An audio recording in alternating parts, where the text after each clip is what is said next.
اعوذ باللہ من الشیطان الرجیم بسم اللہ الرحمن الرحیم۔ سورہ بقرہ کے 5ویں رکوع سے اور 14ویں رکوع تک تو مسلسل بلکہ 15ویں رکوع کی بھی پہلی 2 آیات شامل کرنی ہوں گی۔ یہ 10 رکوعوں سے 2 آیات زائد ہیں کہ جن میں خطاب کل کا کل بنی اسرائیل سے ہے۔ البتہ اس میں یہ فرق ہے کہ پہلا رکوع جو ہے وہ ان کو دعوت پر مشتمل ہے، نبی اکرم صلی اللہ علیہ وسلم پر ایمان لانے کی پرزور دعوت۔ بقیہ یہ 9 رکوع جو ہیں یہ ان پر فرد قرارداد جرم ہے جو عائد کی جا رہی ہے۔ ہم نے تمہارے ساتھ یہ احسان و اکرام کیا، تم پر یہ فضل کیا، یہ کرم کیا، تمہیں یہ حیثیت دی، تمہیں یہ مقام دیا، تم نے اس طور سے اپنے اس مشن کی خلاف ورزی کی، اپنے مقام اور مرتبے کو چھوڑ کر اور دنیا پرستی اختیار کی۔ یہ جو 9 رکوع ہیں ان میں بنی اسرائیل کی تاریخ کا تو یوں سمجھیے کہ ایک بہت بڑا حصہ اور نمایاں اس کے فیچرز آئیں گے، لیکن یہ سمجھ لیجئے کہ اصل میں یہ امت مسلمہ کو بھی ایک پیشگی تنبیہ ہے کہ کوئی مسلمان امت جب بگڑتی ہے تو یہ چیزیں اس میں آ جاتی ہیں۔ چنانچہ احادیث موجود ہیں حضور کی، لَيَأْتِيَنَّ عَلَىٰ أُمَّتِي مَا أَتَىٰ عَلَىٰ بَنِي إِسْرَائِيلَ حَزْوَ النَّعْلِ بِالنَّعْلِ، میری امت پر بھی وہ سب حالات وارد ہوں گے جو بنی اسرائیل پر آئے، بالکل ایسے جیسے ایک جوتی دوسری جوتی سے مشابہ ہوتی ہے۔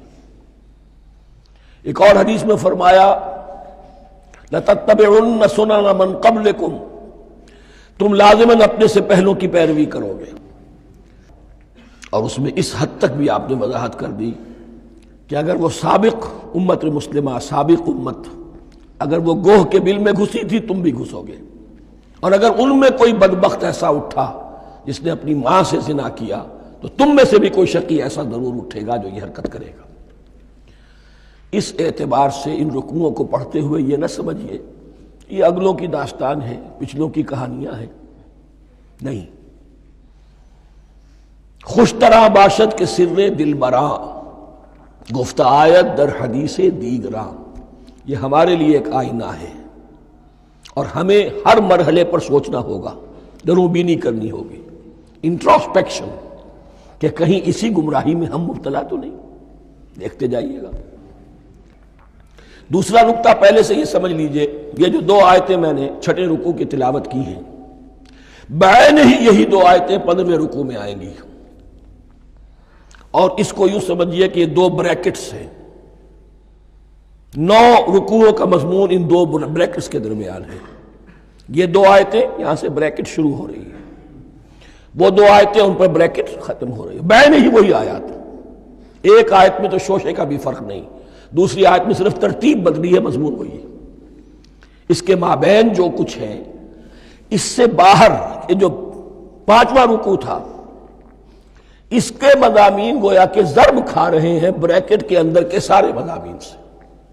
یہ حساب کا بہت ہی عام فہم سا قاعدہ ہے، بریکٹ کے باہر کوئی رقم لکھی ہوئی ہے جس کے بعد کوئی زبر، کوئی جمع یا تفریق اگر نہیں ہے تو وہ ضرب کھائے گی، بریکٹ کے اندر جتنی بھی ویلیوز ہیں ان کے ساتھ ضرب کھائے گی۔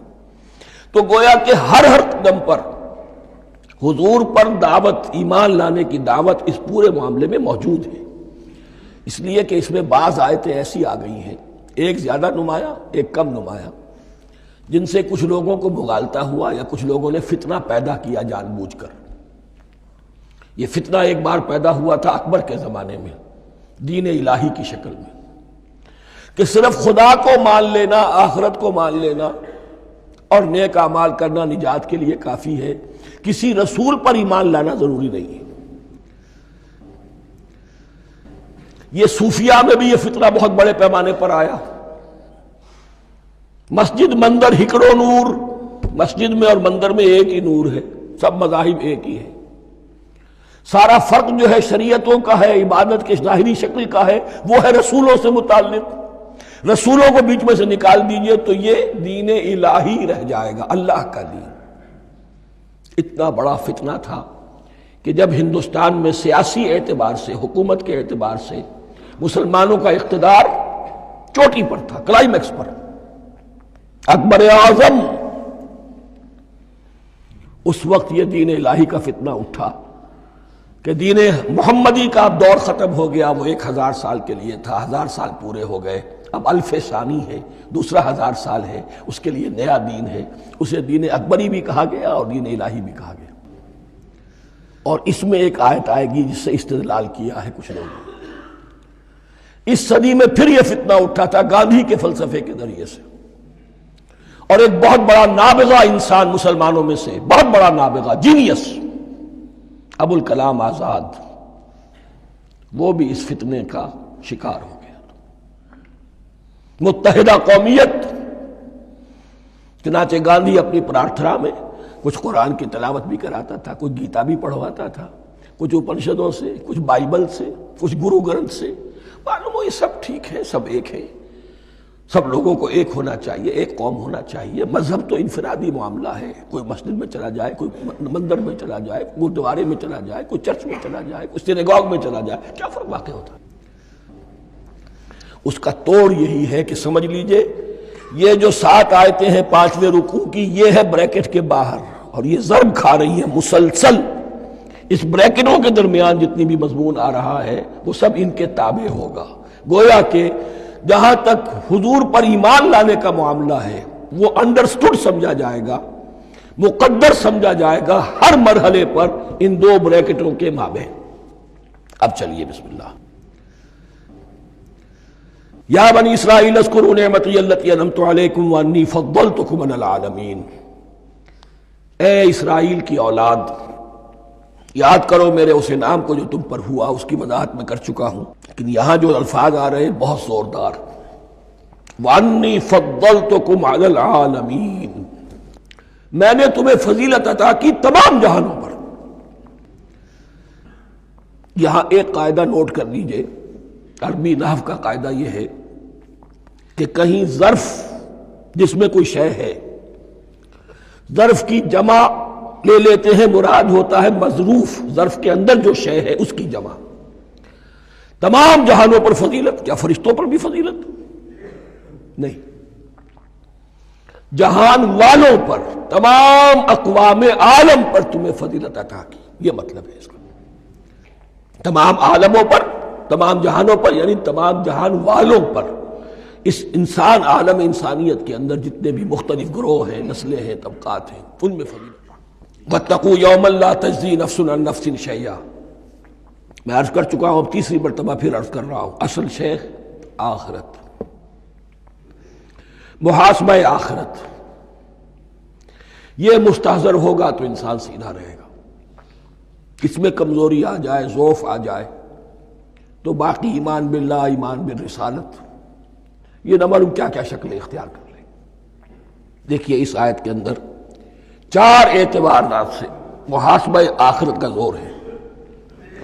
وَاتَّقُوا يَوْمًا، ڈرو اس دن سے، لا تجزی نفس عن نفس شیئا، جس دن کوئی جان کسی دوسرے کے کام نہ آ سکے گی،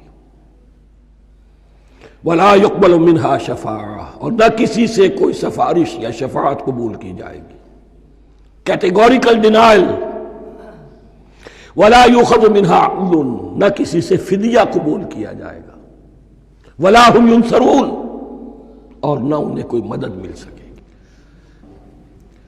ہم نے طرح طرح کے عقیدے، شفاعت باطلہ کا تصور، اہل عرب سمجھتے تھے ہمیں یہ فرشتے جو ہے خدا کی بیٹیاں ہیں، یہ لات اور منات اور عزا ہم نے ان کے بت بنا رکھے ہیں، پوچھتے ہیں یہ اپنے ابا جان سے اللہ کی بیٹیاں ہیں نا، لاڈلی بیٹیاں، چھڑا لیں گے ہمارے ہاں بھی تصور ہے اولیاء اللہ چھڑا لیں گے۔ یا شفاعت باطلہ، خود حضور کی شفاعت کے بارے میں جو غلط تصورات ہیں، ایک شفاعت حقہ ہے، اس کی وضاحت کا یہ موقع نہیں ہے، وہ آیت الکرسی پہ جب ہم پہنچیں گے انشاءاللہ تعالیٰ اسی سورہ مبارکہ میں تو اس کی وضاحت بھی ہوگی۔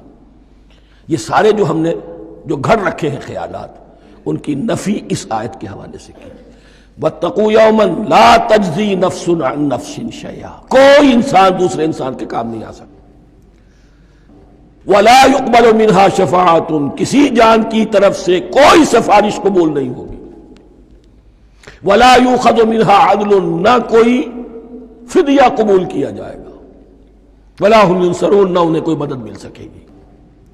صدق اللہ العظیم۔